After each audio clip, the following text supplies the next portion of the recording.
We'll go ahead. As we have a quorum present. And we'll go ahead with the roll call for the quorum. Councillor Kane, Here. Supervisor Andrews, Mr. Smith, Here. Supervisor Herring, Here. Ms. Wilkinson, here, Supervisor Barlow, Yeah. Supervisor Jones, Supervisor Reed, Here. Supervisor Rutherford, Here. Supervisor O'Brien, Supervisor Galloway. Here. From the president, I do believe we have at least one commissioner that needs to participate online. Yeah. So we'll need to entertain a motion to allow that participation. Yes, in order for Lyle Sully Yates to participate from Charlottesville, Virginia due to a medical reason. I can make that motion. Second. Right, motion's been made and seconded. If we could call the roll. Councillor Kane, Yes. Supervisor Andrews, Mr. Smith, Aye. Supervisor Herring, Aye. Ms. Wilkinson, Aye. Supervisor Barlow, Yes. Supervisor Jones, Supervisor Reed, Yes. Supervisor Rutherford, Yes. Supervisor O'Brien, Supervisor Galloway. Yes. All right, so Mr. Sully Yates, you're in the meeting now. Although I can't see you. Very dark. Well done, on your life.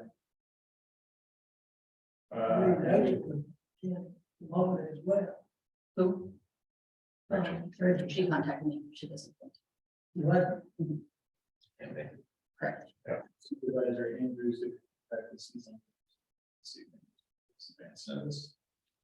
All right, so we'll continue through the meeting. So we had a staff introduction today. Yep. Ms. Jacobs. We were going to introduce to you Otis Collier, our Blue Ridge Cigarette Tax Board compliance agent, but unexpectedly wasn't able to attend. However, I am excited to also introduce you to Brandon Bacher. Brandon Bacher was an intern with us through the Batten School of Leadership and Public Policy and has agreed to take on a part-time temporary position to support home park, and housing preservation grant since Sharif Franklin took a job in Boston and he's helping fill a void until we can permanently replace that position. So I want to welcome Brandon. Oh, welcome. Glad you were here to your staff.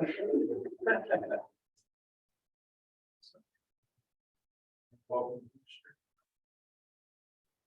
This is the largest group we've had since. Oh, yeah, no, by and large. Good point. All right, the next item on our agenda, matters from the public.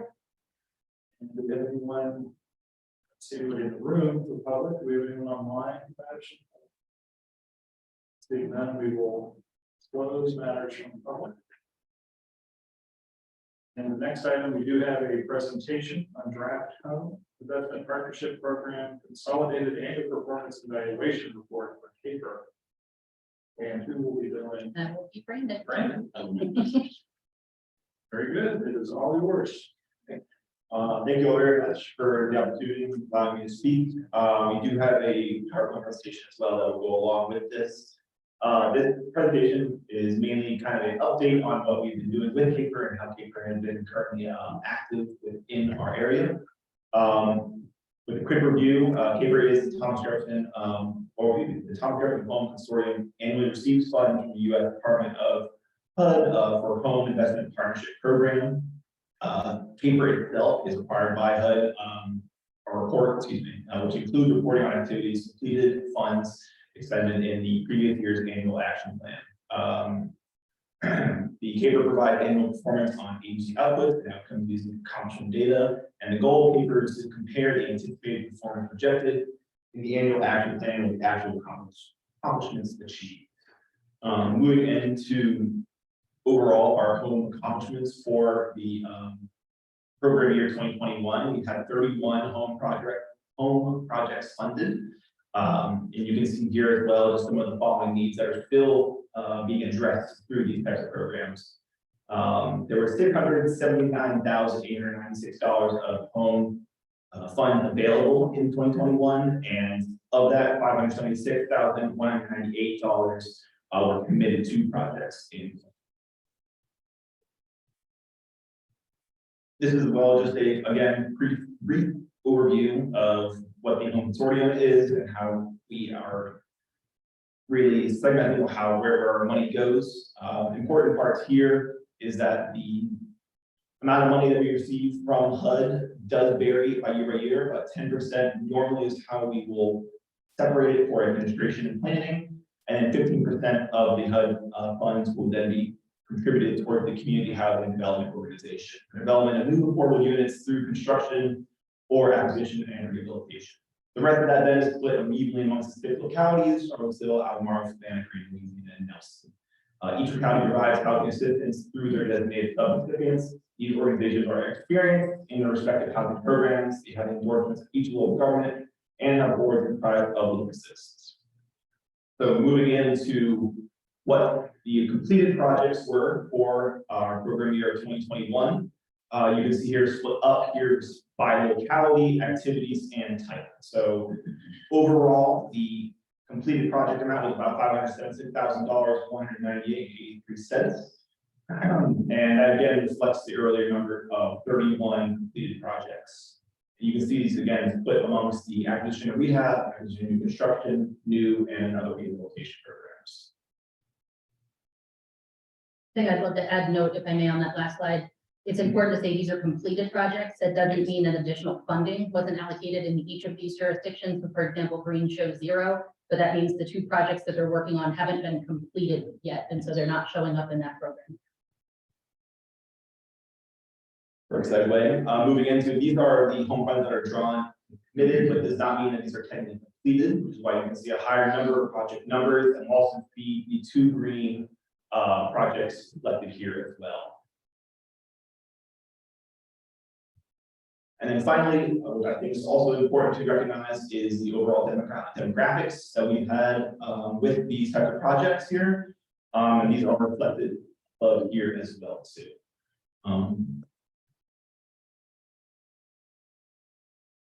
And I believe that's a pretty brief update, an overview of everything else. If there are any questions, please be happy to try and answer them, or I can answer them after the meeting as well. Any questions? Comments?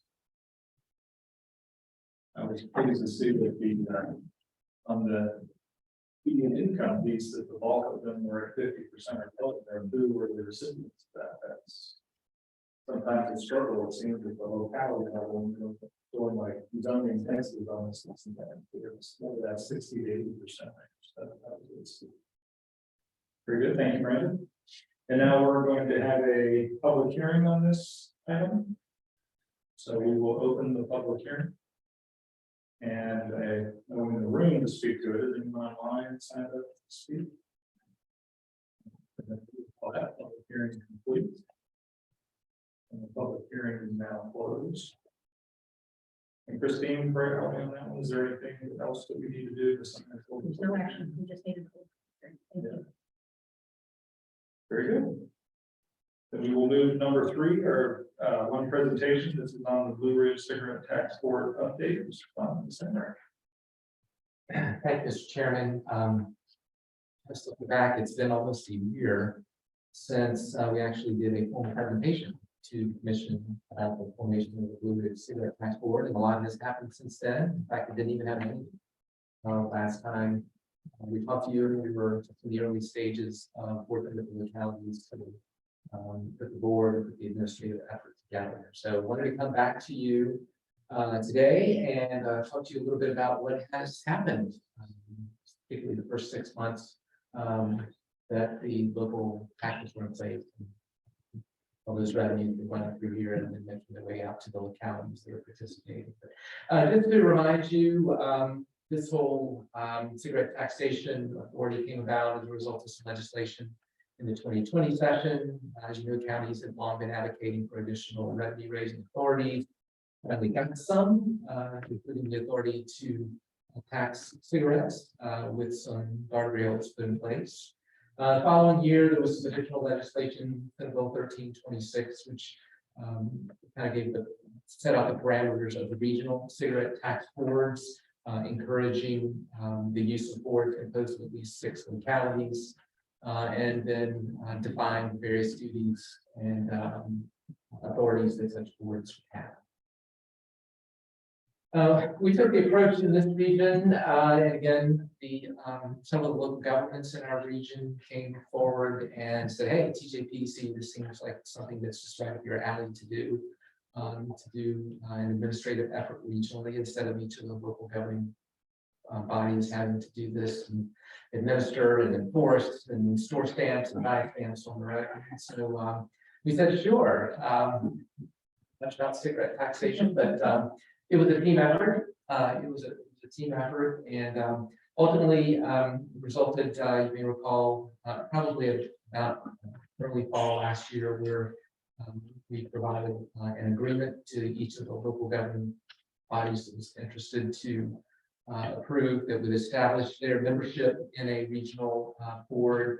And set out what the duties of the board would be, TJPDC as the presumed administrator, and how the taxes would be collected and then distributed back to the participating jurisdictions. Next, each of the local governing bodies, a couple of months later, passed their own cigarette tax ordinances, with the exception of Charlottesville, which already had theirs in place. And that just sets your rate of taxation and the rules for collecting the tax, what was expected of the distributors and the retailers, et cetera, et cetera.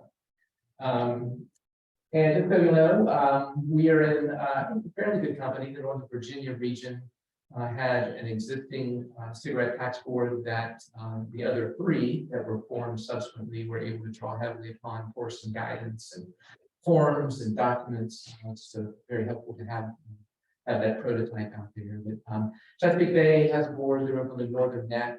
Mount Rogers is planning district, territory that stretches from Pulaski down to Marion, and then of course the Blue Ridge Board, which is Albemarle, Greene, Fluvanna, Madison, Orange, and Augusta counties. So we got outside of our TJPDC footprint. City of Charlottesville, we were glad joined as well, and also the town of Madison, which has 1 retail establishment that collects cigarettes. So again, we had a lot of help from folks in the region. I think each of the local governing bodies that had expressed interest, or each of the localities that had expressed interest, either a county administrator, finance, or revenue person. We had Commissioner of Revenue, Tom Divers, was helping us. Really put our heads together, rolled up our sleeves, came up with some financial scenarios that then we were able to share with the localities as to what might be expected in terms of sales of cigarettes, the revenues that would be generated, what the potential administrative costs may be.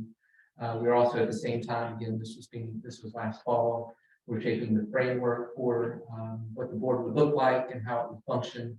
And then in October of last year, the BRCTV had its first meeting and was duly established. A lot of work that went on, again, just to get up and running by the time January came around and the taxes would take effect. We had a lot of work with the state tax department because they handle the cigarette stamps themselves. We designed a Blue Ridge Cigarette Tax Board stamp, which is a dual stamp. We got to pick our color between orange and green, so naturally I picked orange. But it's a little stamp that actually signifies that both the state of Virginia's tax and the tax for the particular jurisdiction in which the packs of cigarettes, with cartons of cigarettes are sold, 1 per pack. It depicts that both of those are applicable. Had to have an MOU with tax related to the whole stamping process. We spent a lot of time in the fall working with a group of probably 20+ distributors, really one-on-one phone calls, a lot of emails just to get them up to speed on what was going to be happening come the 1st of January. I think that went a long way as we worked our way through taxes being collected through these first 6 to 8 months of 2022. To have those relationships in place has been, I think, a good thing as we've had to work through some challenges that we'll talk about in a few minutes. Developing a number of forms, again, Northern Virginia was very helpful, that the distributors are required to submit to us. And then on January 1, cigarettes that were in stores were starting to show up with the Blue Ridge Cigarette Tax Board stamp on them. The board did agree to allow a 90-day sell-through period so that any inventory that was in place and on the shelves as of December 31st could continue to be sold without having to have to pay the local tax. And that was actually something that distributors had requested, probably a lot easier on everybody's, from everybody's standpoint, as opposed to having a full inventory, put a temporary stamp on it or do some kind of a floor tax. So just to give you an idea, very quickly before I wrap up of the numbers, first month collections, collections are for a full month. We asked that the reports from the distributors, as well as the tax revenue that they are remitting, be submitted to us by the 10th of the following month. Our first month of collections in January totaled a little over 200,000. The June number was closer to 250, and I believe there were some months in between that were above 250. So I've been saying we've been averaging about $250,000 a month coming through TJPDC to be processed. So total from January to June of just shy of $1.5 million. And just the total number of packs to be just continues to below my line. That about 750,000 packs of cigarettes are being sold across these 8 jurisdictions on a monthly basis. 750,000. Packs. So that's 75,000 cartons, which is still unimaginable. How many cigarettes? Yes. Mr. Smith, Not a question, I can add to that in the middle of signing the checks. County wins last cycle, 208,000 packs was sold in our county. But Greene County in the single place, the sheets on 29 sold 26,000 packs.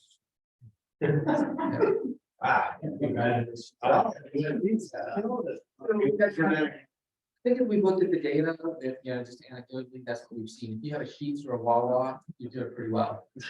In terms of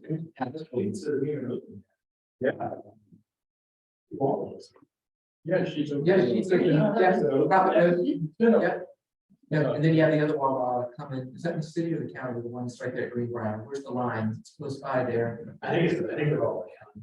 This is the last time I really. $234,000. So interestingly, Augusta County has a rate of 15 cents per pack, and they're undershooting Stanton and Waynesboro. They had an existing tax of 30 cents per pack. Their, I think, many of the jurisdictions, their numbers were far more than we were projecting. Everybody else, I think, was fairly close in the ballpark. There have been some surprises. So, anyway, as I said earlier, they're working with the distributors. For that monthly reports, they do take 2% for their administrative cost. So we take money in, their 2% comes in, their 2% is already taken off. We are taking off our administrative cost first 6 months of that we did based on projections. We are now starting in July, taking that off based on 6-month actuals from January through June. And then you get a check that Mr. Smith signed every month. So let's do that. Didn't see my name. Do I have another slide or we no? So that is my part. I mentioned earlier some challenges that we've had to work through. And Ruth is going to talk about some of those. Yeah, thank you. We have seen all manner of issues come up. It is challenging to administer something as complex as this.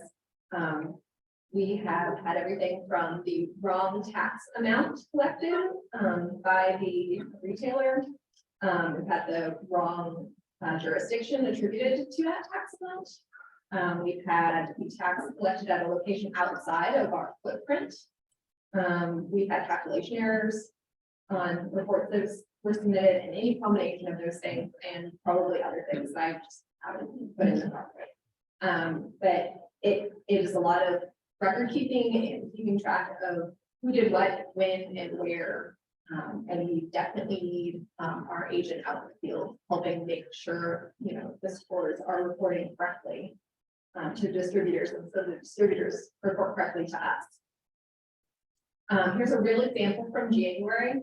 We had a retailer that was physically located in the town of Madison, but the distributor credited the packs sold to Madison County by mistake because they didn't realize it was town of Madison and not Madison County. Easy mistake, right? What ended up happening though is we didn't catch it right away. The allotment was given to the wrong locality, so we had to make an adjustment to the allotment so the checks that go out to both the town of Madison and Madison County. And because the distributor had prepaid taxes based on their best guess for sales in January, we had a credit too. So we made the locality allotment adjustments for the month, for the distributor. Sorry, we made the locality allotment adjustments for the month that the distributor took the credit. So what paperwork we sent to the locality to justify the check had the description of what happened at the time that the adjustment was, or the credit was taken by the distributor. So it could have been like a month later or 2 months later that you'd actually see that reflected in the check that was sent to the locality. We continue to work to make sure these things don't happen in the future. It can be difficult, but we very carefully check the reports and the dollar amounts that are received. We still are relying on jurisdictions to help catch errors, especially something that's attributed to the wrong locality. The finance departments have been wonderful at helping with this. And we keep extensive documentation on all of our issues and actions taken so that, if there's a problem in the future or there's a question about what happened and why, we can answer that question. So we have hired Otis Collier, our cigarette tax compliance agent. We have spent a lot of time working on how to administer this program, how to get him out into the field, create forms, checklists, ordered him a badge. We bought a vehicle, announcement, we bought a vehicle, I'm so happy. And our primary goal in at least the first phase is education for the retailers and the distributors so that they know what they're supposed to be doing so that they can comply willingly, hopefully. Before we do any sort of enforcement actions, we want to have a positive relationship with all of the retailers if at all possible. All right, any questions?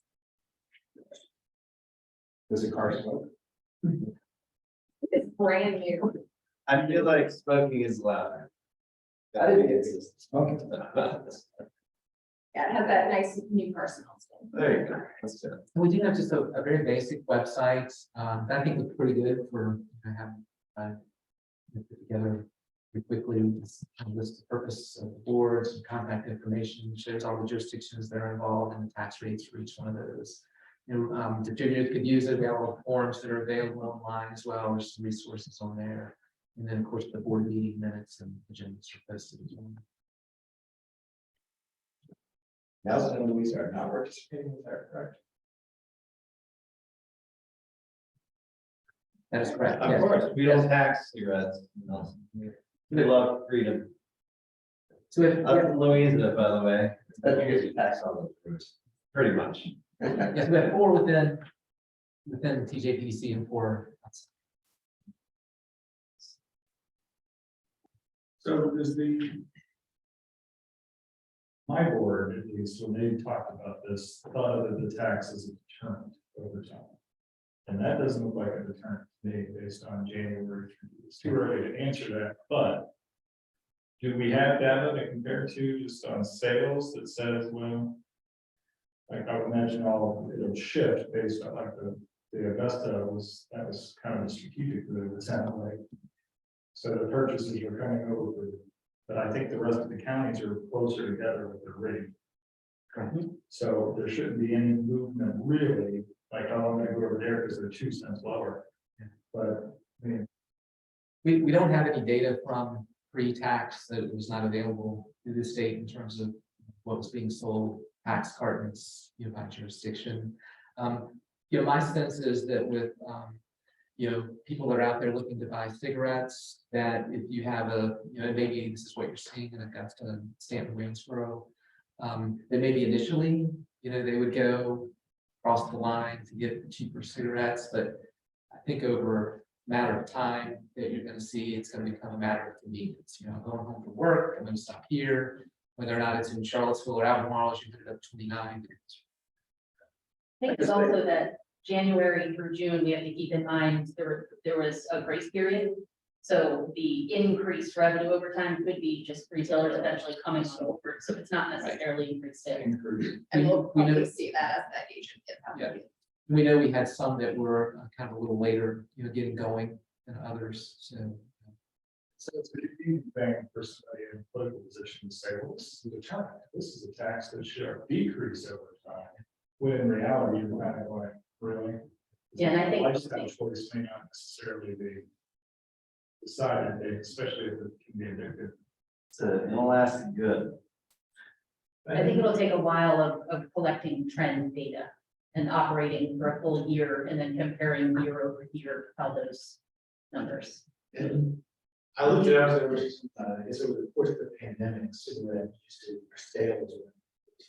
That may be another. Where which of the counties has the highest tax rate? So, with the exception of Augusta County, which is at 15 cents, and Orange County, which is at 12 cents, the other 4 counties are at 40, which is the cap. Orange County went at with 12 cents because the towns of Orange and Gordonsville were also at 12. So they were looking for parity as opposed to going at a lower rate. The city of Charlottesville was has been 55 cents. The legislation that granted the authority to the counties also capped the cities and towns that already had a tax. So they are at 55 cents until something else may change. They could lower, but they can't. Tony, to answer your question, 34,000 packs were sold in the county. And $13,000. That's just for last month. And so did the vehicle purchase end up happening the auction way that you suggested, or was it? No. No. Yeah, we ended up buying off state contract from the dealer. Yeah, it's a coincidence that we actually. Found a car. That's lucky. By the way, We got very lucky. it was a pretty quick turnaround once we realized it was available. Go, go, go. We just bought it. The, now, I'm sorry, the compliance officer, so does he just goes in and does, like, when I think of compliance, like the D&D, it's an audit dealership, so same thing, we're just going in to make sure all They Labels are will there. ask to see, kind of spot checking packs of cigarettes to make sure they're properly stamped. They can ask for invoices, completed invoices from where they purchased from the distributor. Would be the kind of main 2 things.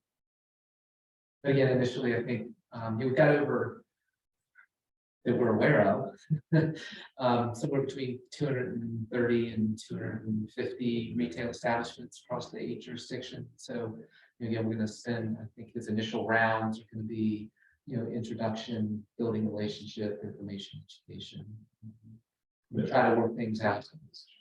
It is for now. Yes. We shall see. It's a lot of ground to cover. How many miles across that? 2,800 square mile area.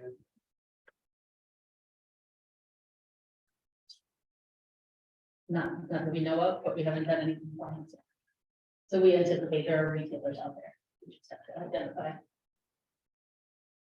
I had an email from the compliance agent in the Mount Rogers area a month or so ago. Wanted to know if Rockbridge County was part of our board. So evidently he found Rockbridge County went on their own. They found a Rockbridge stamp on some cigarettes in his footprint, but just nowhere near Just to. So mistakes happen, things are done, you know, that's, and you have to know as well. I would come. Good information. We have, yes, I do, but I don't know if I should wait till we get the approved revenue report. I'm curious about the way it's reported on our approved revenue report. Should we wait? And I can No, answer. you can have down, go up and see. The, Yes. we've got a total program amount for the year, and then we have July an amount of $7,433, which I guess is actual expenses Admin. for the program. To Does administer the that program. include, Otis? We wouldn't have him yet, He didn't have him. correct. So it's, but he'll be an employee of TJPDC, or how is it? Yeah. He will be an employee of the TJPDC, but his hours will be billed to this program as administrative expenses. Right, and so they'll show up on the same line. And so the car is also gonna show up in the expenses of operating the car, will show up here. Not the cost of it is, so the Yes, expenses of Yep. operating it, and some of Ruth's time, staff time. yeah. In there, okay, I was just trying to. And get it. some of Gretchen Thomas's time, she's doing a lot of the administrative back end of record. Actually, it's doing a lot. Yeah, billing directly to it. So we have that amount, is that an estimate, what it's gonna end up being for the whole year? I mean, it's 165,951, it's in the. That was the amount that was budgeted before we did a compliance. So that number will change over time, and then with the amended budget in the spring, it will be adjusted.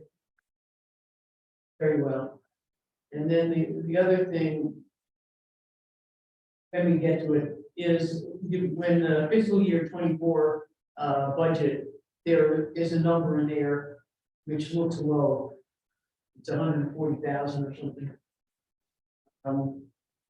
For For city tax admin. for the fiscal year 24 projected revenue from this. Yeah, I think we used, this 165 was the projections that we did at the beginning of the program. We Yeah. actually anticipate it will cost us less to administer this than we originally projected. We're gonna need a full year of operating to be able to determine that, but I don't think we're gonna continue to need this amount unless we decide that we need, in order to cover the full service territory, if we needed to go from part-time to full-time. So what you have in the fiscal year 24 budget, you've taken all of this into account to come up with that 140,000. Our best guess, yes, Yeah, okay. knowing that we may need another 6 months before we can determine. Yeah, That's a projection, right? uh-huh. Thanks for the question, Andrea.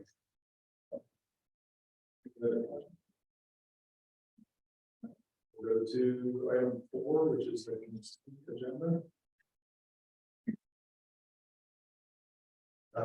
We have both our sets of minutes, the monthly financial reports, and the executive director annual contract. I'll say a couple words about the financial reports. Net quick assets for July are 924,190. That puts us at 8.7 months of available operating expenses.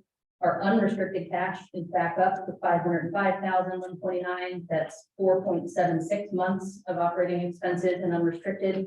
And our net gain for July was $982.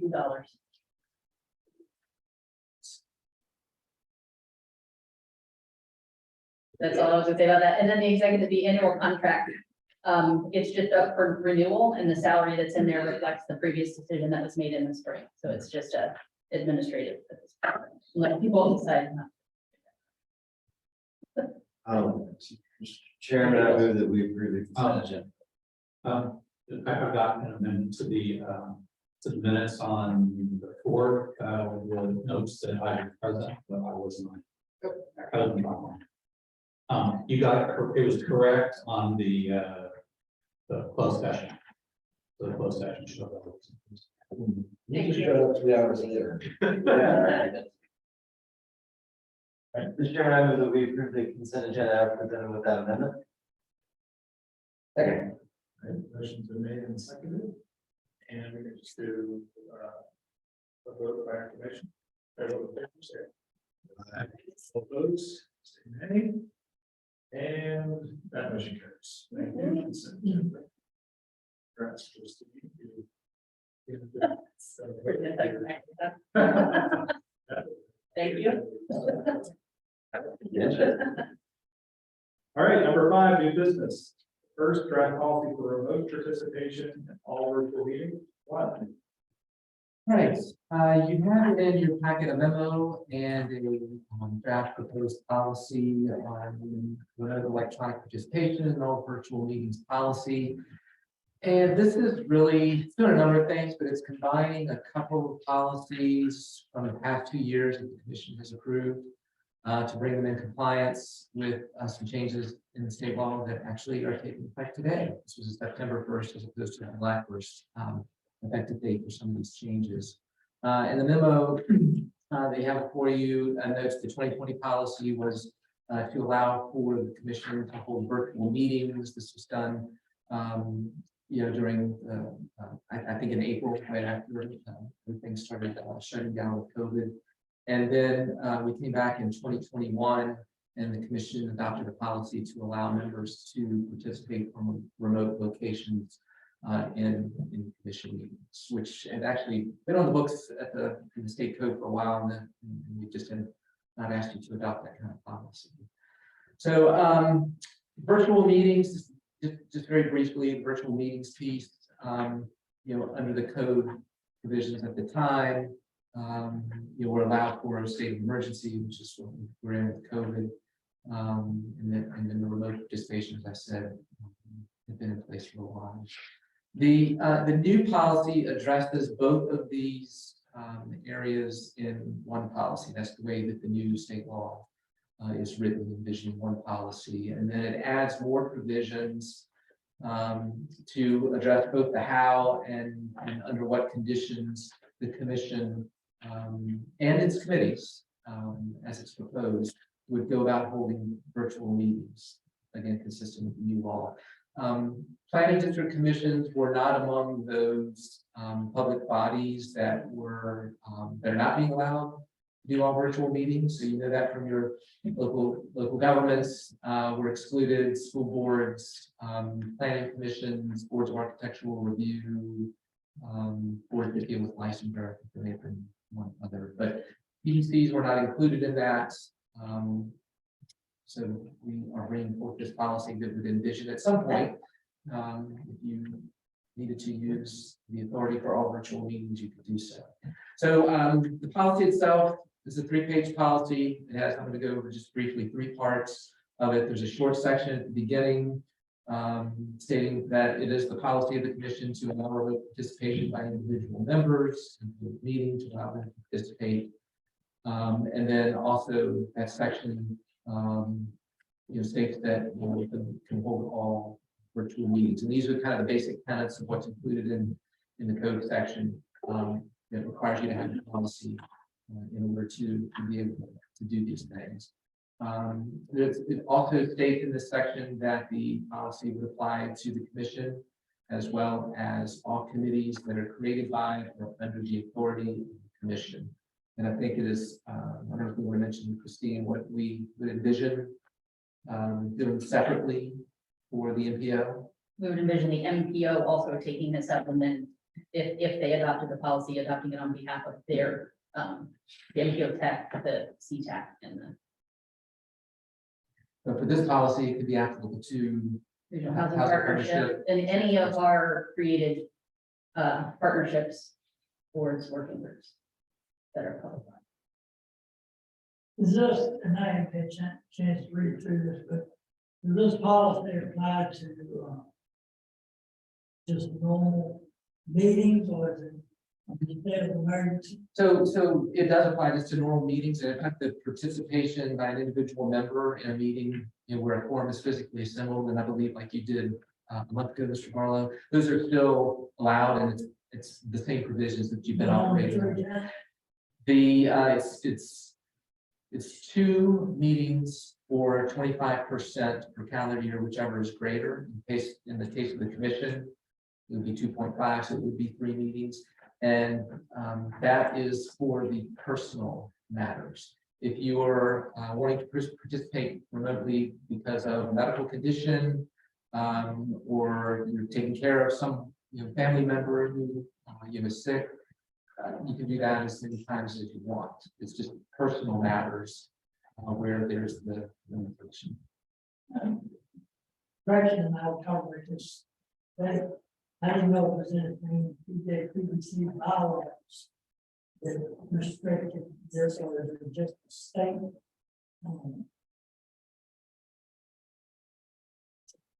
Doesn't allow you to participate remotely. So if there's anything in the TJPDC bylaws that speaks to participation other than by being physically assembled, in a location, the state law that's driving this. Your remote participation can't count towards a quorum. So you have to have a quorum physically assembled. I guess my question is, how do you do a change? How do you go about changing that? You have to change state law. Oh, it's a state law. State law. State law, yeah. I know, personally, I can sit in my office and it's like I'm sitting in this room, say you're driving. I could, and I think we get a lot of justification. If you could.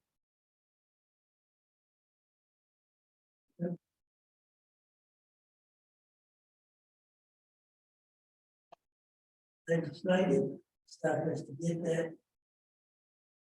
And so that you didn't have to drive to meetings that you can. Take it move. Backwards, not catching up with the. Internet and everything else that they have going on with it. Got used to use the internet and do it with all the meetings and stuff like that. And it saves on the pocketbook. With gas $4 a gallon. Okay. Plus it's an hour drive. Shoot, I can go in, put it in the meeting, sit there and have a meeting. And computer, I can go back to work.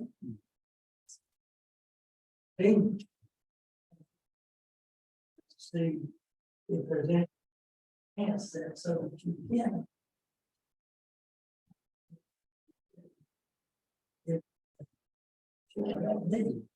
And I think some of your comments are reflective of those that a number of public bodies were having, I think, in the early months of COVID, especially as they were seeing participation in meetings and workshops and what have you, being much greater remotely.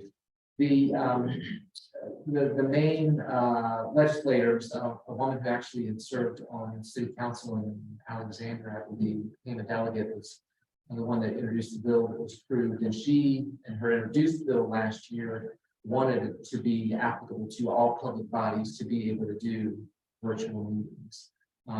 It got to the end of the session, and that's when funny things started happening, and that's how we got carved outs for the bodies that can't do it. It's my understanding that she is prepared to come back and ask for that again. I don't anticipate that there will be much of a different result, given that the landscape of the General Assembly has not changed since last year. But I know there's some other jurisdictions in the region that are interested in seeking some additional flexibility in the FOIA laws, and we do have a position in the legislative program, and I can take a look at that and see if we need to enhance it, and if it does call for flexibility in being able to comply with FOIA and will be electronic. I understand that when you have fires, the whole public there. People come on. But normal meetings where you have meetings and stuff like that. Meetings advisory. Yeah. David, was the policy going to apply to meetings for the TJPDC corporation? TJPDC Corporation as a nonprofit is not a public body. Right. So they can continue to be virtual. Dale and I were confusing each other, discussing the special meetings and whether they have. If one of us already had one virtual special meeting take a vote on something. And then, we had an executive meeting, I guess that, was that falling into it? That was, what was that? That ended up being virtual too, we didn't discuss.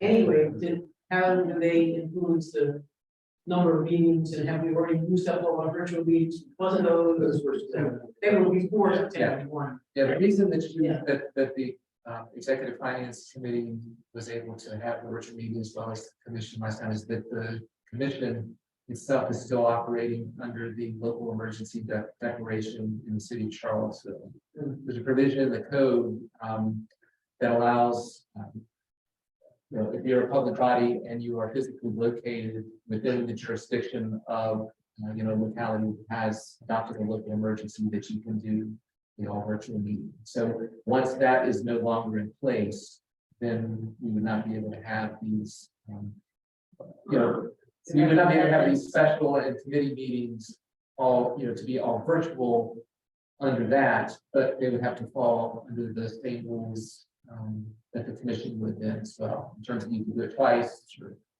what have you, because you would not be able to do that anytime. There's even a provision that says you, if you're a public body, you can't hold 2 virtual meetings in a row. You would have to have 1 in-person meeting in between. But the Charlottesville, the fact that we're located in Charlottesville, this commission is not covering this. You're saying that they only cover those special meetings, did you just say that? I'm No, not sure I understand your question. It's the commission and its committees, you know. right able now, to we be are virtual. covered because we are in Charlottesville. Right. And this does mean apply to us, because we are in Charlottesville. Is that what you're saying to us? Well, currently, the commission can still operate under the city of Charlottesville's local emergency declaration. Okay. At such point in time, as that goes away, then it would be applicable. So we don't know, that hasn't gone away, so we don't have to worry about this quite yet. Likely. Yeah.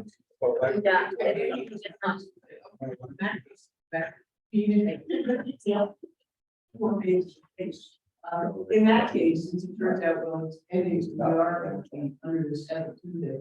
What about, how are we gonna use our 3 virtual meetings? One of the things that occurs to me is there gonna be a weather policy? So can we somehow wrap it into the fact that if there is a, you know, blizzard, we'd rather not come down here? Has to be part of the public notice. Correct. If you've advertised a meeting to be in person, you can't, you know, you can't change it at the last minute, say, oh, the weather's bad, we're gonna be virtual. So have we, You would have to cancel or re-advertise it as virtual. But you would still have to meet the 3-day public notice requirement unless 3 days. deemed to be an emergency or special. So we can cancel a meeting for weather completely, and Yeah, then, we've had to do that before, I think. Yeah. Then if you. That happens, it can't be 2 in a row, so. Right. If you plan one, and Right. here's one as an emergency, you have to do it in a way that it can't be 2 in a row. I think So our board discussed it. Well, if you're going to have a body that does it, just at the start of the year, call out your calendar, just identify the 2 you're going to do as well virtual. And then it's on the books and everybody's been alerted to that. So it wasn't being thought of as for emergency. As a way to then just be above board. But to your point about how to change it. This seems to me to be one that I think all of us were in a different mode when we were just getting through COVID, but all of us now are used to it and know the convenience of it. If we're not chewing on the ears when they're sitting in front of us for our own localities legislative meetings with them. This seems to be quite the bipartisan issue that everybody agrees helps participation and ease of serving and public participation. There's no downside that anybody has said. But if we're not all collectively hammering this with the individuals, then it won't change. Individually, we have to do that. Yeah. I mean, you know, people that come meet with Albemarle, this has to be something that we put at our forefront. And if they then go to Nelson and Fluvanna and they're hearing the same thing and they're like, well, you know, Nelson Well, Chair Rutherford likes to suggest there's some differences between Charlottesville and Albemarle and Nelson County, but if they're hearing a collective parallel between the two bodies, that suggests a whole different thing than. Well, I just heard the opposite over there on this issue. When the constituency spread across certain fingers. And that's what's going to take, right? I mean, and then if the regional bodies start together and we're hammering, I mean, this seems to be something where it takes another, but the collective power of all involved, I would think would be the majority in favor of these type of changes versus being in the middle. You know, the beauty of the effort last year was that you had VML, VACO, Virginia Press Association, and the Coalition for Open Government worked on this legislation with the delegate very hard for a number of months, and really, I think, teed it up well. I think she was told early on, though, that it wasn't going to be all virtual all the time, and so it was you know, known pretty early on that there was still going to be that 2 meetings or 25% condition. And then, you know, like I said, it just kind of took on a life of its own at the latter part of the session to whittle it down. So everything that you said, I agree with. I just think it's going to be a tough climb, maybe particularly this year. The bill will be in there, and we can certainly make a run at it. It's fascinating and Commonwealth where part-time political participation is the thing that we champion. They're finally found a way to make part-time participation easier on all that we're going to limit that. Mr. Chairman, the only other thing that I would add about the policy itself related to the all virtual meetings, it contains a list of 10 different conditions that have to be met if you're holding an all virtual meeting, and flipping these straight out of the code. And I can say largely they have to do with public access to a meeting, and I think TJPDC, the commission meetings, even in a regular meeting like this, you know, we're largely meeting those requirements. So, our recommendation is that you adopt the policy. Doing so would also rescind those 2 previous policies that I mentioned, so that we can just meld them into this one new policy. Make a motion to adopt the policy. Second. We will roll call. Councilor Kane, Yes. Commissioner Solier, Yes.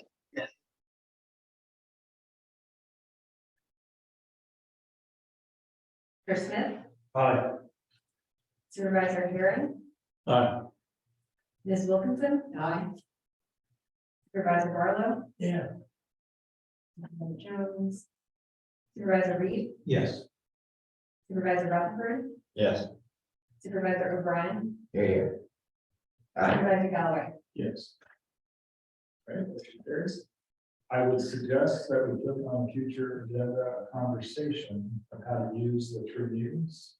Not that we have to figure that out tonight, but we either was, you know, like, we could reserve them for the special meeting use.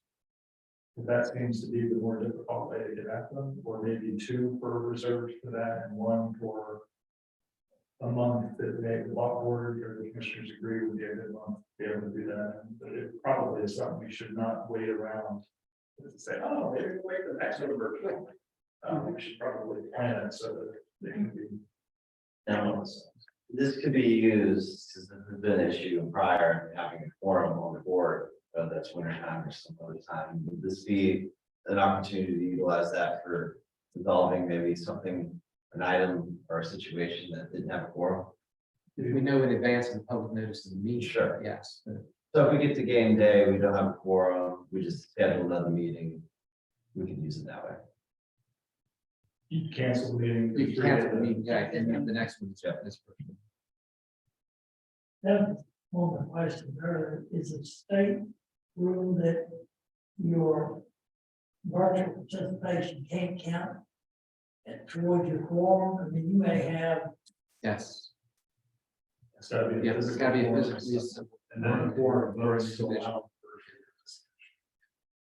So I think we did sit here for a few minutes last month with 6.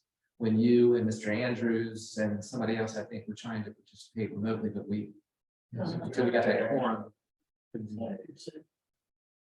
be a shame that you had to reschedule. Yeah, I'll check the wall, there.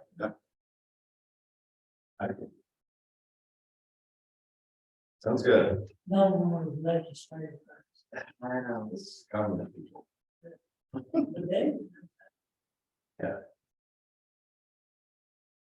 All right, very good, thank you. The next item under new business, draft fiscal year 24 projected operating budget statements. Presentation. And normally we don't do a presentation in the fall because this is the projected budget. It sets the per capita rates and it based on population, and it also sets the amounts requested for specific programs for the local government's budget requests coming up. But I figured it wouldn't be bad practice to do that since our budget is changing so dramatically from spring to fall to spring. And so I did a very quick run through, and then if you guys want any deeper dive, I'm happy to go into it. So the first slide says the timeline again. In September, October, we do the projected budget that comes back in April and May to be considered as the operating budget while simultaneously amending the current year's fiscal year budget. Next slide. Draft 24 operating budget as presented is balanced. There's no action on this today. This is informational. It'll come back to you next month for consideration and adoption. Projected revenues of 45.4 million, expenditures 45.4 million. Anticipated budget shortfall at this point is 58,976, which means the budget right now does require a one-time reserve transfer. This is not uncommon if we've done this several years in a row. If previous years had indication, generally between fall and spring, we're able to identify other projects that can close that gap. That's simple. So projected budget revenues, 67% of our funding is federal for FY24, with 2% from state, 30.7% from local. You'll see the majority of that federal and local are related to the body broadband expansion, and then the local for the cigarette tax. And then local per capita, less than 1% at 165,708, assuming the existing per capita rate, which we'll talk about in a second. Next slide. Here's federal revenues. Again, I pulled out the body program so that it didn't significantly skew this circle chart, and the rest of it is the other federal funds that we receive. Don't need to go through each of them, but that is the breakdown. Next slide. State revenues, same thing. The majority of our state funding is that Virginia Housing Development Grant, developing affordable housing units. Again, these are known sources. If there are any potential sources, we have not included them in the budget at this point. Local revenues pulled out both the cigarette tax and the broadband funding. So you'll see that our non-body, non-cigarette tax local revenue is 416,000. Those are the programs. Next slide. And then per capita revenue, if we assume the existing per capita rate, that's the breakdown by jurisdiction, for a total of just over 160,000. Budget expenditures, 96.2% of our budget is pass-through funding. And so our operating expenses are just above 1.7 million. And the majority of our operating expenses are our salary, fringe, and benefits related to personnel. We anticipate for FY24 having 14 full-time and 1 part-time. As you guys know, the Executive Finance Committee met. One of the topics of discussion that they had was the per capita rate. It was last adjusted in 2013. So it was brought to the Executive Committee to have a discussion about their wishes for moving forward, and then bringing it back to you all to have a final discussion. In fiscal year 05, the decision was made to do a 10-cent increase, but to do that incrementally across 5 years. There was a pause in that increase. You can see the last increase didn't occur until fiscal year 13. My assumption is because of the 2008 financial recession. And so bringing this to the Executive and Finance Committee was to consider, does the board want to look at another incremental increase? We have gotten feedback from some of the staff in our local governments that small incremental increases over time are preferred to one-time or large adjustments to make up for differences. And so, next slide. What the executive committee discussed was an incremental increase for the next 5 years, not making a recommendation for further than that, assuming that the commission members may change at that point, so they may have a different direction. And then the discussion really for you all is, what is the amount, if you choose to go in that direction, what amount of annual increase would you be interested in?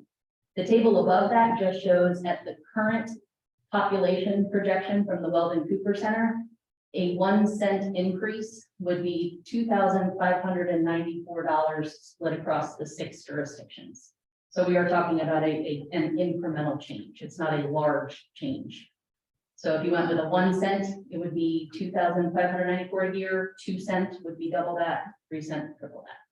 And so it really goes back to you all as a discussion item on what you all would support and what your wishes are for that per capita rate over time. Anybody on executive finance want to add to that at all? Discussion? I think we decided amongst ourselves to continue with what was done in 2005, 2% per year for 5 years. Did I get that right? It's 2% per year? Or Yeah. 1%? We haven't really decided to go one or the other, over 5 years. I think the consistency of the 2 cent for the last time over whatever the time frame was, it was 2 cents per year or 5 years. That was what we came to. Yeah. So like, does anybody want to make a motion that we do that? Or someone? Is that a motion required? I would have to put it into the budget for next month for you all to consider for adoption. Well, then I will do that. 2 cents per year for 5 years. For a second? I wish somebody elected would second it, as opposed to me, make it fire. Second. And All right, further discussion? All right, hearing none, we'll call the roll.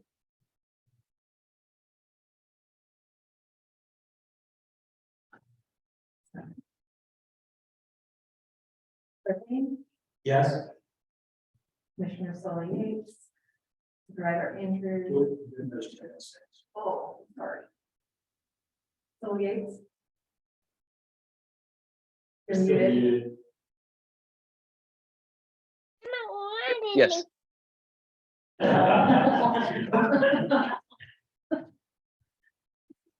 Maybe member disagrees.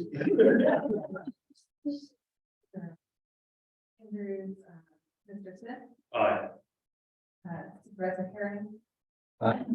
Ms. Wilkinson, I, Supervisor Barlow.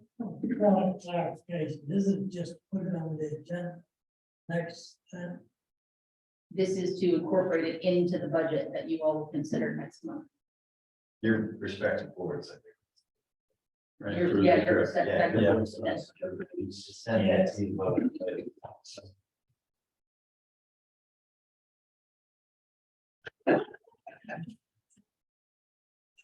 You got this year. Is all the taxes you can, I guess. I was 80-hour driving. Yes, we go for it. Supervisor Barlow. He said yes. Yes. Very long. All right, Supervisor Jones. Supervisor Reed, Yes. Supervisor Rutherford, Yes. Supervisor O'Brien, Yes. Supervisor Galloway. Yes. I mean, that would be, that would be about 5 grand spread out over the. $5,000 a year for 5. Pretty much 6, well, not exactly spread it equally 6, it's by the population.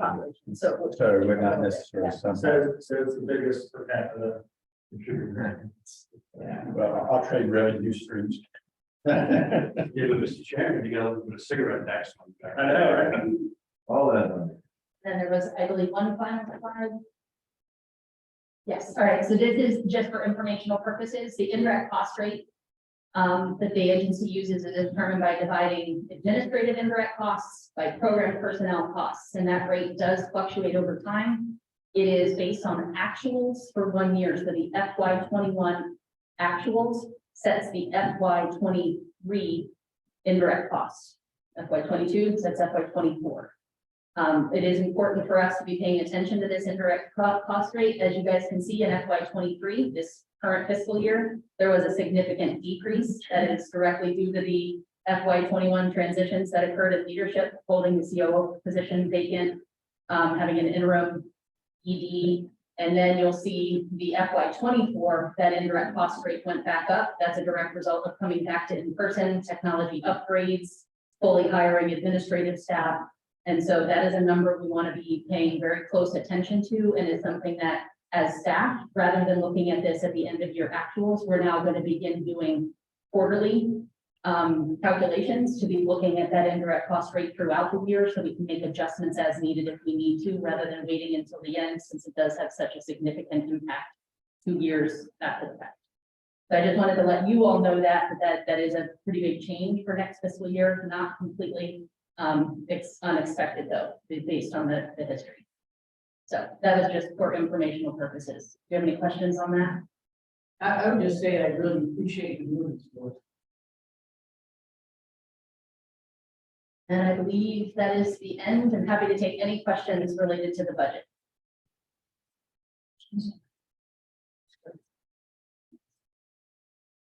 That slide, what vacancies are there? On my staff slide for FY 24, Yeah, I'm assuming 14 full-time and 1 part-time fully staffed. what's your, where are we short? Right now? Yeah. Right now, we will be hiring a second body support staff member, so that's a full-time position. We haven't advertised yet, but we're ready to. We have our home federal grants home that's vacant right now. We have a planner position that's vacant right now, and we're still looking to transition to finance.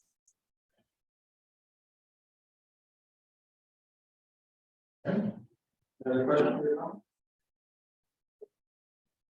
All right, number 6, we do not have any resolutions. So take us to 7, our executive director's report. These pretty quickly. First, I want to make sure I say thank you to Brandon. Not only was he willing to come on part-time and fill this temporary role at a time when we really needed to make sure home and HPG did not have a dip in activity, but also trial by fire, also saying, and can you present to the commission in 2 weeks? Oh, I really appreciate him coming tonight to do that. Other administrative, as I shared in the executive finance, the TJPDC office space, our offices have changed ownership and management companies. They are assuming our existing lease. They have not indicated that there will be any changes. Our current lease goes through 2025. But it is important to note, they have been very responsive, and they're already working to address some ongoing maintenance issues that we've had. We've been very pleased. Related to broadband, as you guys saw in our email and the press release, the 2022 body agreement is signed, and we are moving as quickly as we can on getting some reimbursements and getting set up in their system. And then we submitted the 2023 body application for 13 million, and that's on behalf of service in 4 counties: Albemarle, Greene, Cumberland, and Madison. For housing update, BERT 3.0, so the Virginia Eviction Reduction Pilot Program that we are doing in Charlottesville and Albemarle. They did put out a NOFO for a 3rd round of funding. We do intend to apply for that. We did put out an RFP to get proposals and have selected Piedmont Housing Alliance's Financial Opportunity Center and Housing Hub as the subrecipient. And then transportation, regional transit vision plan. We're in the final stages of engagement. The public feedback ends September 15th. Staff continues to pursue Safe Streets for All grants. We have been working with staff in our 6 jurisdictions, and we'll be coming before governing boards. That application is due September 16th. We do anticipate, if not all, then a majority of jurisdictions participate.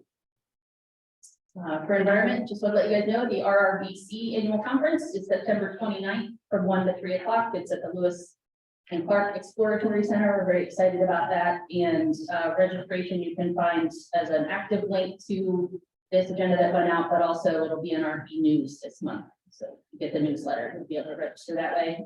Otherwise, you can also go to the RRBC website and register there. And then economic development, we have completed the EDA administrative onboarding for the SEDS grant. We are now working to get under MOU with Rappahannock Regional Commission as the super regional link.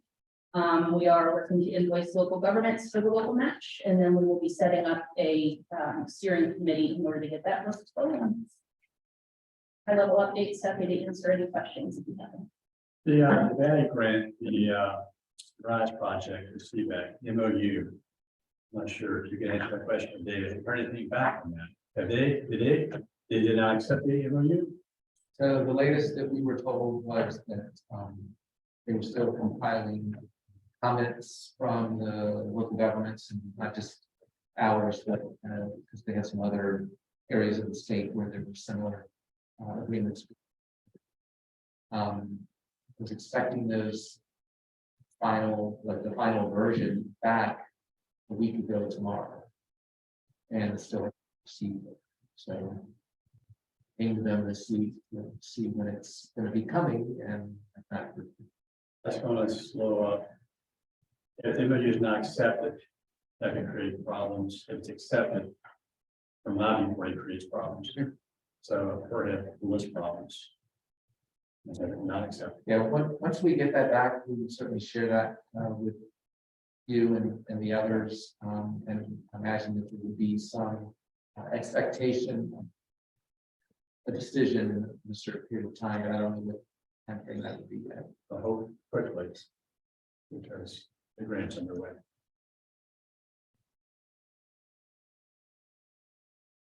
Vision 3.0 money, how much is that, and there any known sort of rough timeline around it?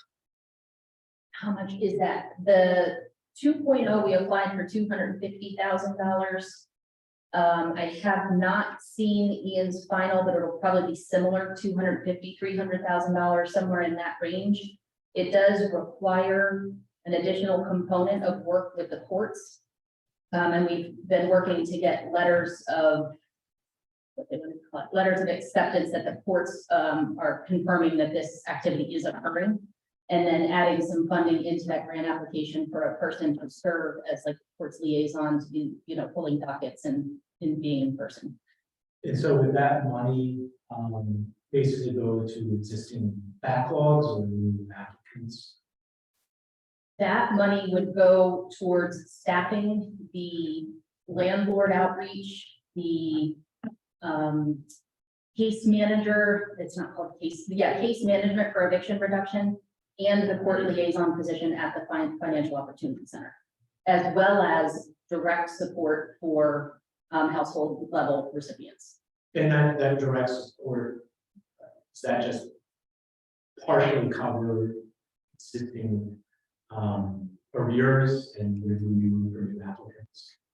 Generally, actually, since the rent relief program has ended, that grant, the 2.0 was written to be additional expenses. So it could be auto repairs, it could be childcare expenses, it could be, grocery bills, things other than rent that are preventing a person from being able to pay their rent. For 3.0, we are able to include rent as a cost, but they don't want that to be primary because they want to be working on financial stability versus immediate relief. Okay. And if you want more information on that, I'm happy to put Ian Baxter in touch with you because he knows all of the ins and outs and is working with all the partners on that program. Yeah, that would be good because I'm sure like other localities would begin to see an uptick in evictions. Every possible avenue is. This, it's important to note that the VERP funding at the state level is only 3.3 million across the state, and 300,000 of that is for DHCD admin, and so it's 3 million split across several grantees. So this is not large.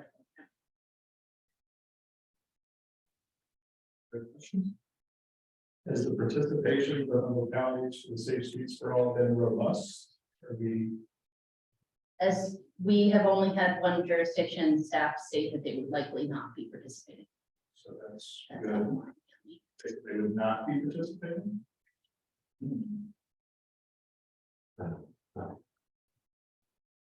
So with that, yeah, what are you gonna do now? You shoot an email. Not participate, well, I'll ask that question later.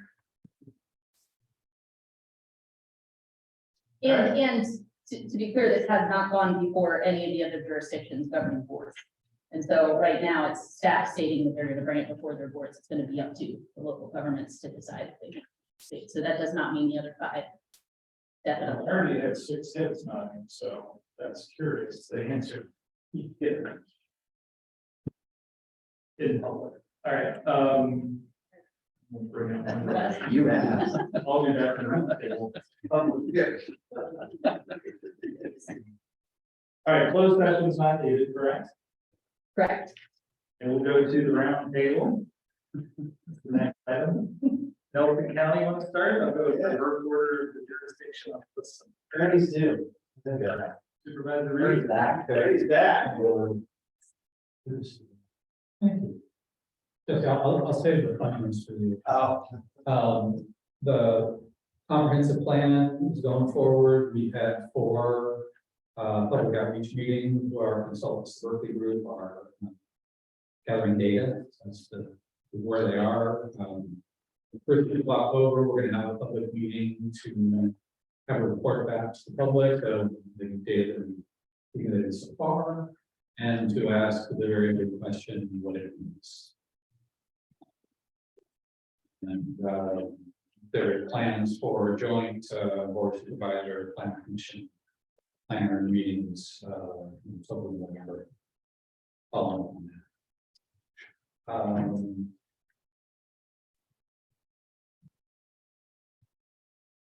And we're, Jesse and I are working on putting together heads on doing something about short-term rentals.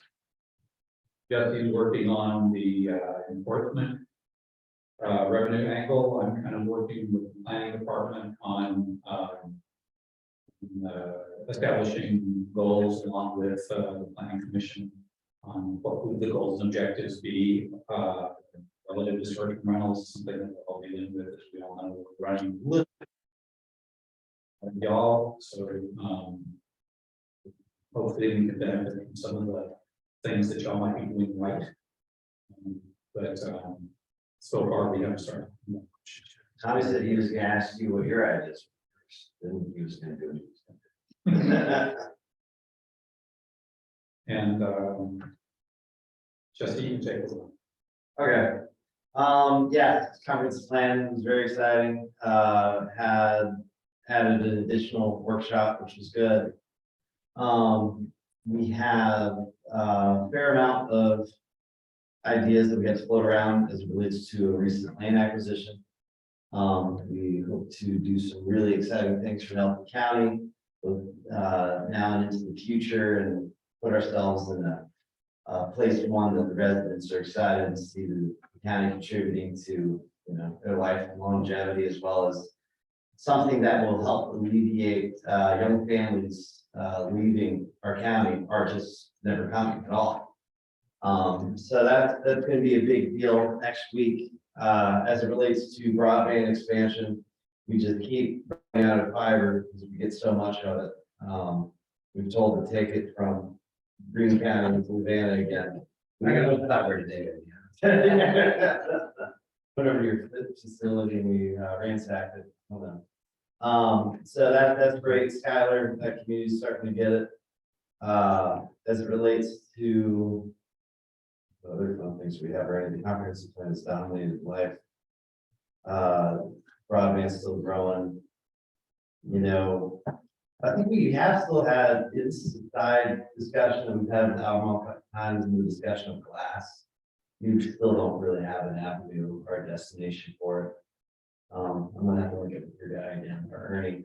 That I think you talked to him before, right? And had some discussion with Dylan and Andy about it. Revisit that again. Yeah, we have a problem where, and I'll throw this out because maybe someone knows more. It looked like less than 5%, maybe much less than 5% of the plastic that we gather, actually makes it to be repurposed. Most of it is landfill. We don't have room at our stations for an additional dumpster with glass, so we might be talking soon about doing two things. One, discontinuing plastic and taking glass instead, and starting an education program to let people know that the plastic really doesn't recycle.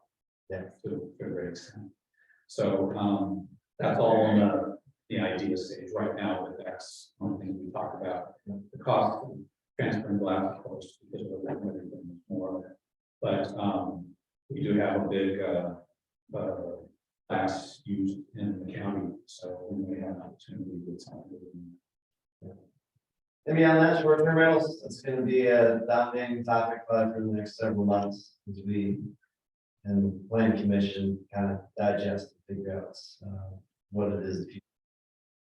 Do. Mr. Barlow's great leadership, Louisa, see what he thinks you'd like.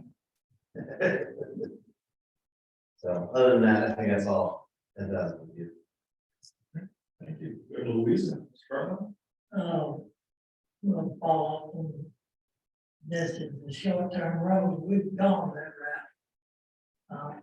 They have a totally different situation there, mostly dealing with short-term rentals in rural. All around the lake, and you have short-term rentals in the middle of subdivision. Have them used, the people come out and party, and then other people are trying to live, and then we're trying to work on an ordinance.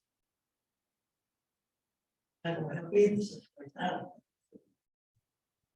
And that we drafted an ordinance which now has been put off until the end of the season. So that didn't create a conflict, but I don't know whether it's gonna pass or not, because it's just no way to have people with small, half-acre lots. That one group of people is trying to live, the other group wants to party. I don't see it being out of use.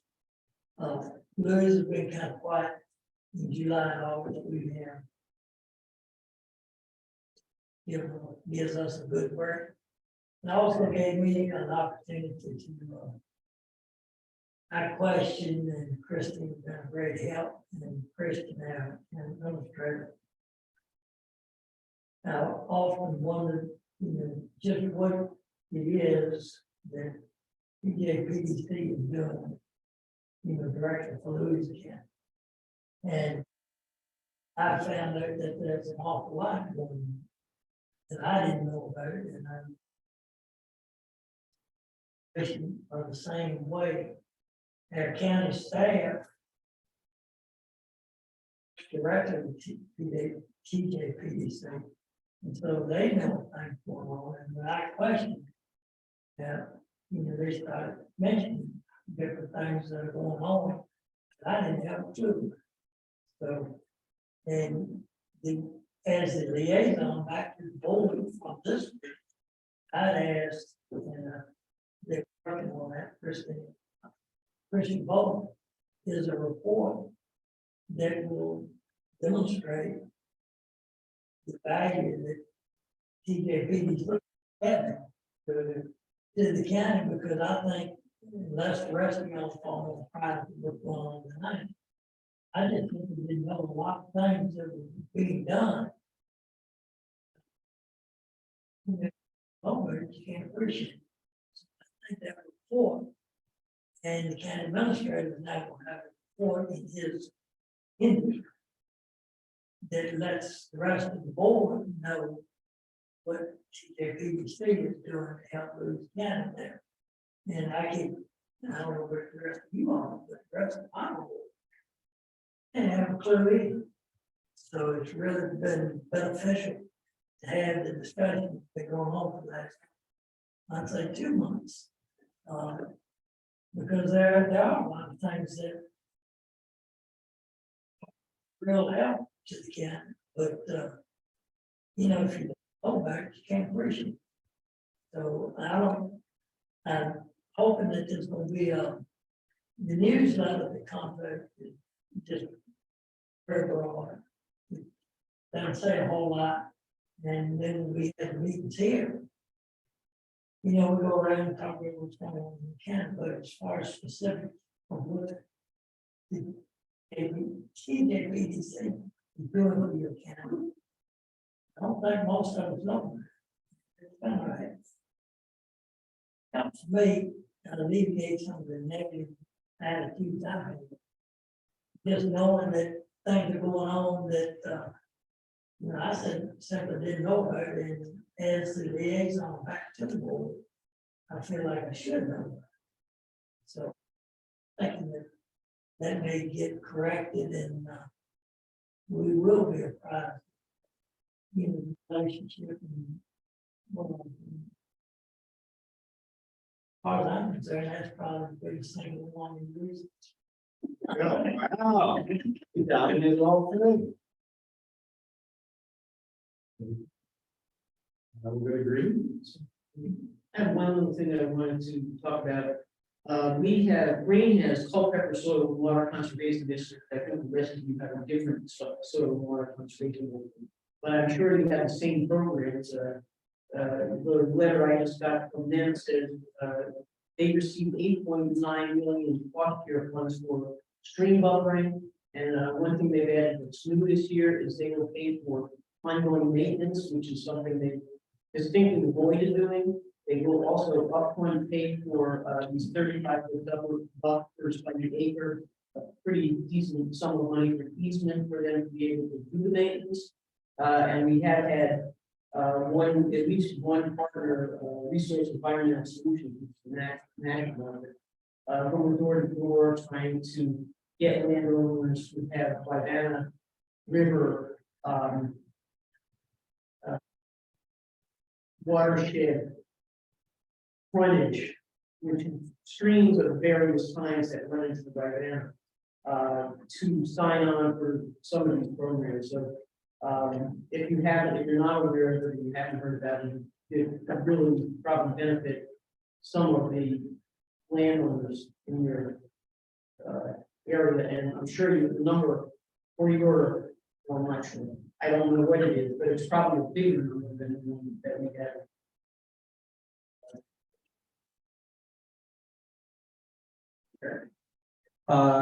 Actually, quite a few things going on.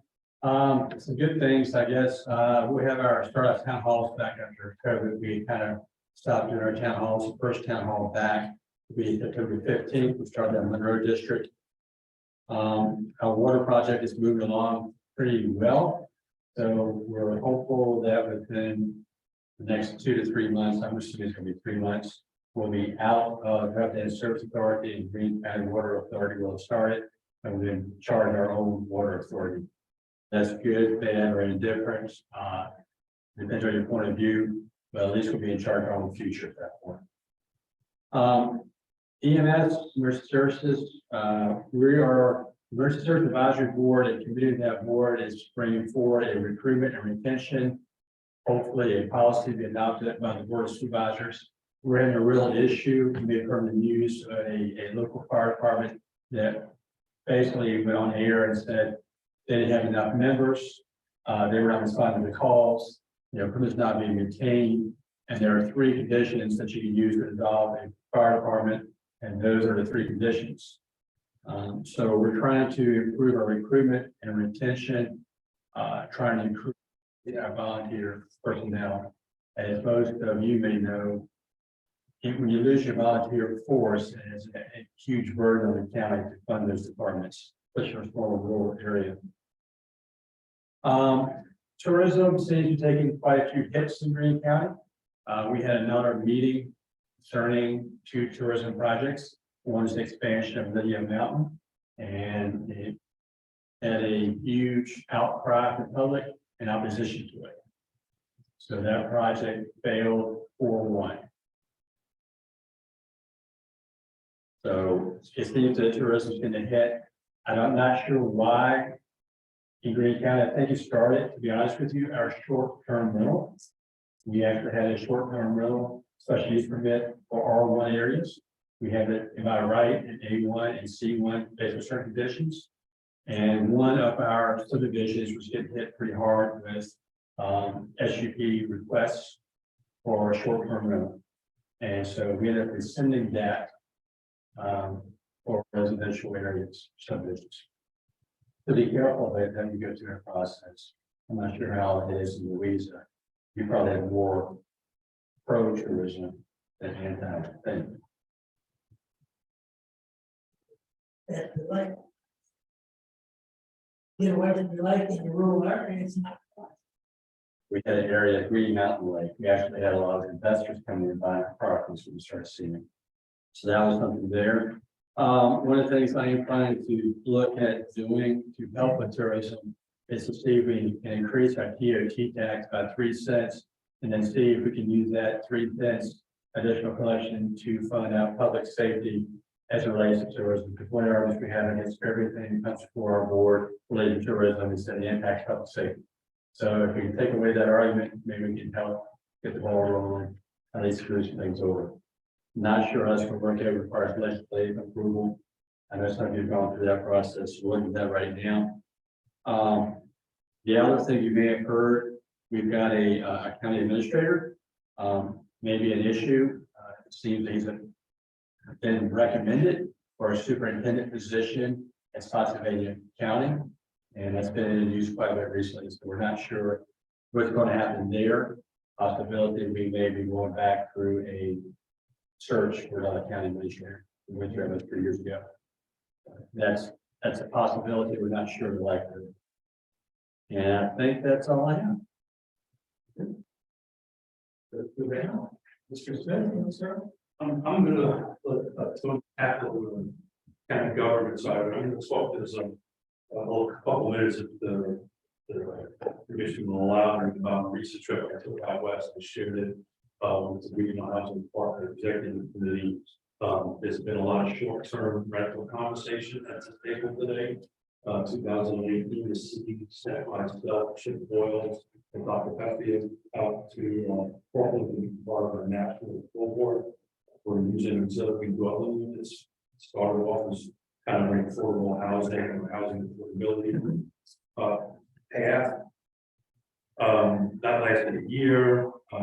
We'll be expecting to be access to report the city on it. So sometime I'd love to get a report to the city on why you guys need $50,000 to send this out there. But I continued along with myself working primarily with the city of Portland and the city of Seattle to create a kind of a hybrid of missing middle using a land trust model and dealing dwelling units. And one of the concerns was short-term rentals. And so to speak about the Seattle version actually had a lot of rural components to it. And the 2 weeks I was there, I went visiting some competing projects. So if anybody's interested, they read it, some pretty interesting needs there to achieve it, to achieve missing middle, to achieve affordability, using the land trust model with the jurisdictions. So worked out pretty good. I know we don't have time to get into it, but if any jurisdictions interested in learning about it or a presentation for the city, would be more than happy. Sure. So we had a board retreat last Saturday, and we're sort of planning out the next few years, year and a half, so next election season. Board's pretty stable. We have one new member, Mr. Fairchild. I'm sorry, Mr. Fairchild, who just joined, so he's, digging into his new ideas and thoughts and how we'd like to see and change Fluvanna. Continues to be the debate between rural and growth, which I think in part actually is one of the conversations around what is the value of the TJPDC. I think that is actually fallen into that sort of rural and development type of need. TJPDC, promoting too much growth as opposed to not promoting. That's a wrong assessment myself, but I think that's maybe where you're seeing some of the negative feedback coming from. And certainly added value of the last board meeting is coming up with a policy for the nonprofits and the organizations that are supporting to come out and provide essentially a statement of how they're benefiting the county and its citizens. I think that's good accountability from that standpoint. On the conference plan, again, the enforcement of a lot of the community feedback to keep Fluvanna rural happen. I think we won't see our growth area shrink. I think one of the things that probably will happen is we'll take cluster stuff around this and limit those only inside the growth areas, as opposed to being outside of the rural area. We are finally resolving some legal issues that have held up the water at Science Crossroads. We've had the water tower there for almost a year. And water in the tower. Some minor legal issues that are just about resolved, I think. So hopefully we'll have water flowing in the new year. It'll be exciting. Long-term project with James River down the road as well too. So that's good news. Economic development side, really promising things starting to happen there as well too. Hopefully we'll have a big announcement in the next few months. We'll be very significant to Fluvanna, which will be exciting. And then beyond that, yeah, I mean, I think that's pretty much it right now. I mean, so just the goals, where we're headed, what we're trying to accomplish, what our priorities are, they all fall in the same areas: economic development, preservation of the character of the county. How do we grow smart, and how do we plan? You know, everybody, I think, it's that challenge in terms of planning, in terms of how do you remain attractive to investors and to developers, while at the same time trying to preserve a vision of what you'd like to see. Of course, that's kind of hard to say, I want this right here. You're a developer, make that happen. That end, we did approve two relatively controversial rezonings, and one involved the SUP. We did the rezoning prior to that, but it was for rezoning to B1. Unfortunately, it's going to be a storage facility with the contractor's yard, sitting right on top of the sort of where the food line is there. And there's a lot of concern about the screening there and what that was going to look like. And fortunately, because it involved a contractor's yard, it involved an SUP, which provided the board some more ability to determine what that was going to look like. And the second one is for a larger development, all commercial development. 35, 40 acres. It's intended to be, possibility, again, discussion of, well, if you can't guarantee that you're going to get an urgent care facility there, we don't want it, but, talk about an urgent care facility, talk about maybe another grocery store, restaurant, all those kinds of things, talked about right around the lake there.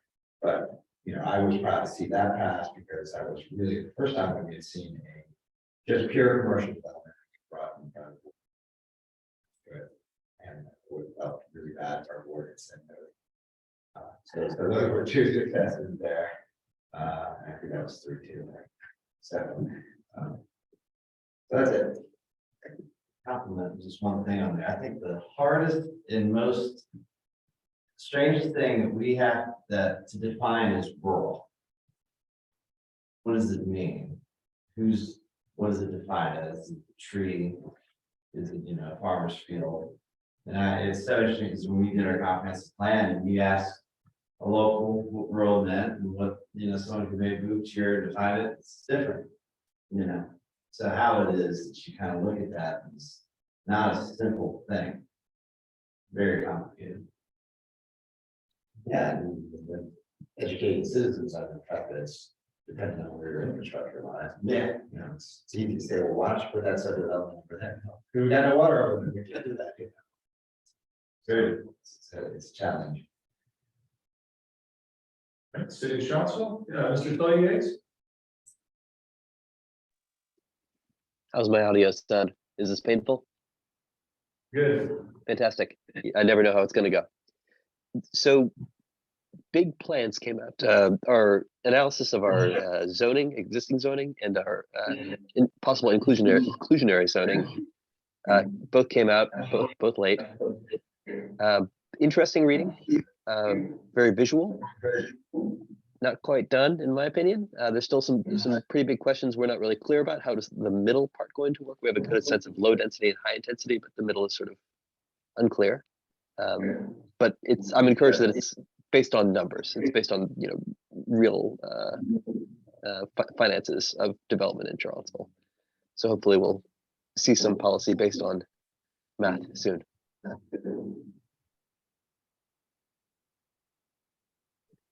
That's what I have.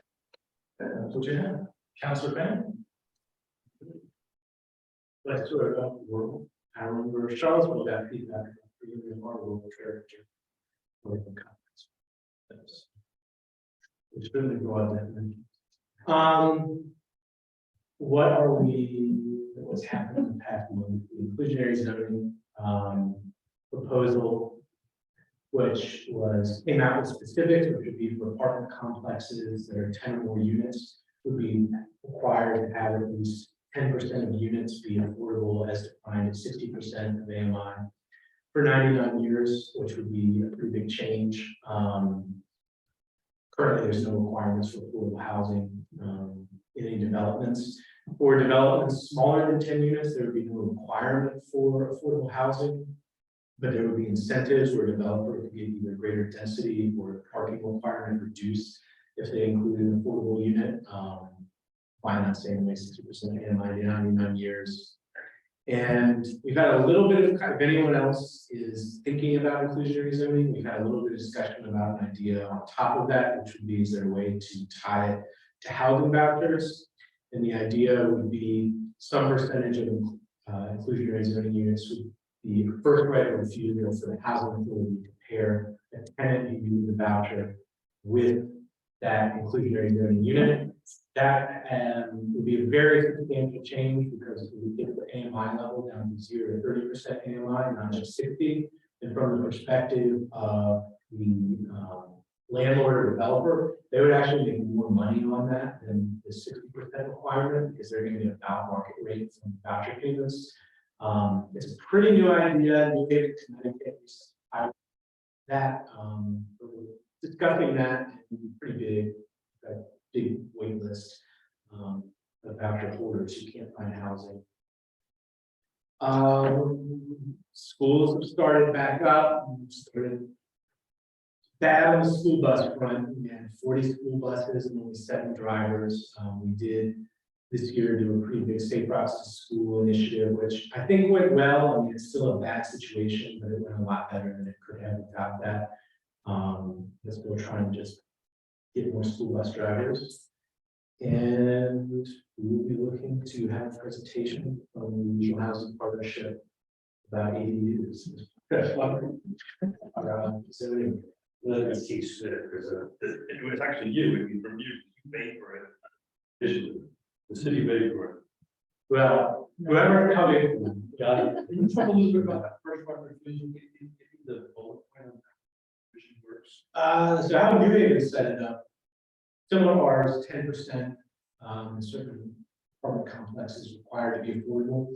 And then on top of that, there's a 5% set aside where the housing authority has a first right of refusal to place a tenant in that unit. But the housing authority would have the ability to say, no, we don't need to. But if the housing authority wanted to, they can do it.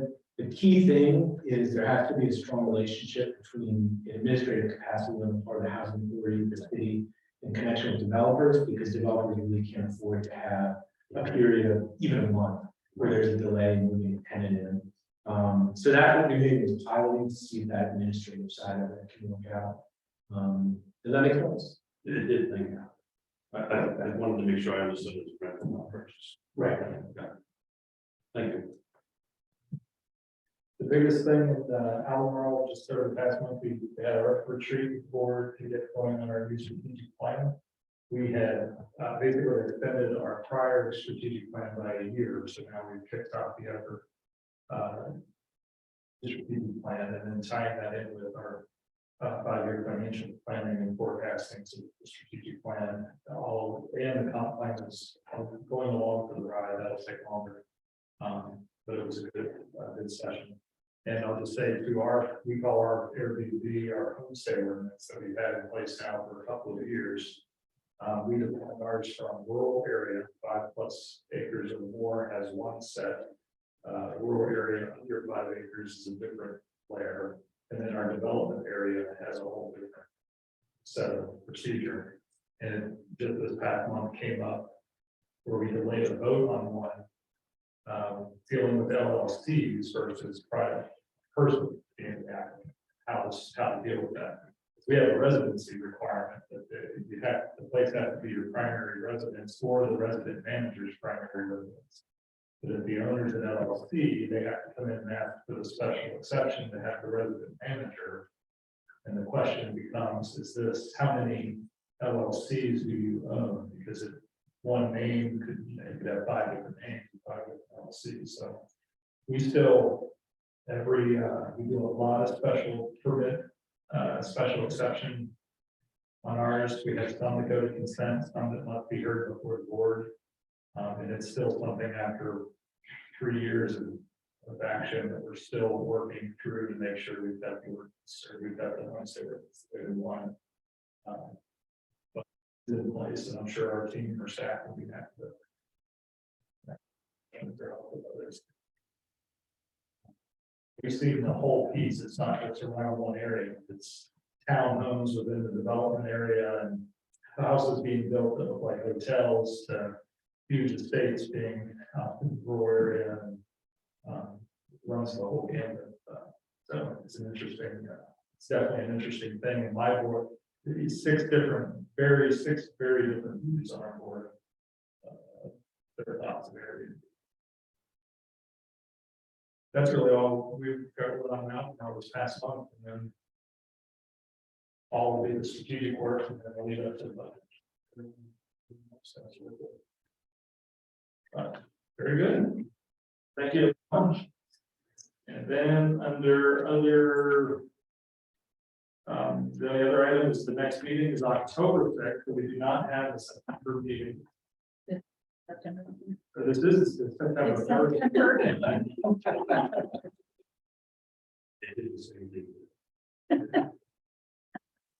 Done my extension work. Still. Awesome. Meeting, not too late. Items for the next meeting, Christine, any comments you want to make? No. It is, and it will be October, so we're not skipping a meeting, so very good. And with that, then with no objection, we will adjourn. Sure.